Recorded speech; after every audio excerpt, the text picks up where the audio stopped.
दर्शकबिन गत शुक्रबार जेठ 2 गते भरतपुर नगरपालिका चितवन वडा नम्बर 25 स्थित शुक्रनगरको कृष्ण चोकमा निकै हृदय विदारक घटना घट्यो। दुईजना अबोध बाल बालिकाले ज्यान गुमाउनु पर्यो।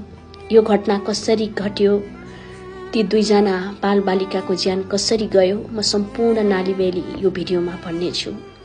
शुक्रबारको दिन थियो, बच्चाहरूको स्कुल जाने टाइम थियो 9 बजे।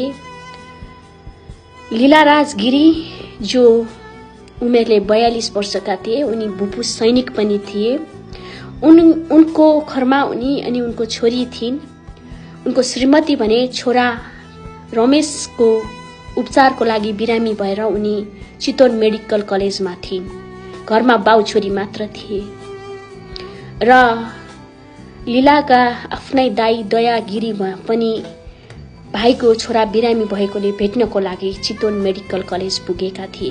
त्यसैले आफू आउन ढिलो हुने भएकाले भाइलाई फोन गरेर म आउन ढिलो हुन्छ, मेरो बाबु सज्जनलाई पनि स्कुल छोडिदिनु। त्यसपछि सज्जन पनि आफू रेडी भएर स्कुल ड्रेसमा रेडी भएर काकाको घरमा आएका थिए। धेरै जसो लीलाले नै बच्चा बच्चीलाई स्कुल लगेर छोड्थे स्कुटरमा।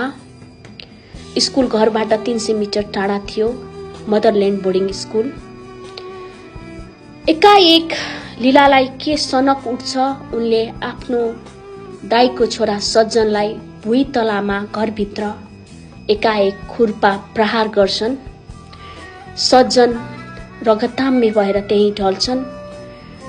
भाइको त्यो दृश्य देखेर दिदी पर्वा चिच्याउँछिन्, रुन्छिन्। त्यो देखेपछि लीला राजले आफ्नो छोरीलाई पनि घिसार्दै माथिल्लो तला पुर्याउँछन् अनि कोठाभित्र थुनेर छोरीलाई पनि खुर्पा प्रहार गर्छन्।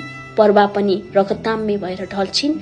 त्यसपछि दुईजना बालबालिकालाई खुर्पा प्रहार गरिसकेपछि उनले आफ्नो घाँटीमा पनि खुर्पा प्रहार गर्छन्, घाँटी रेड्छन्, आत्महत्याको प्रयास गर्छन्।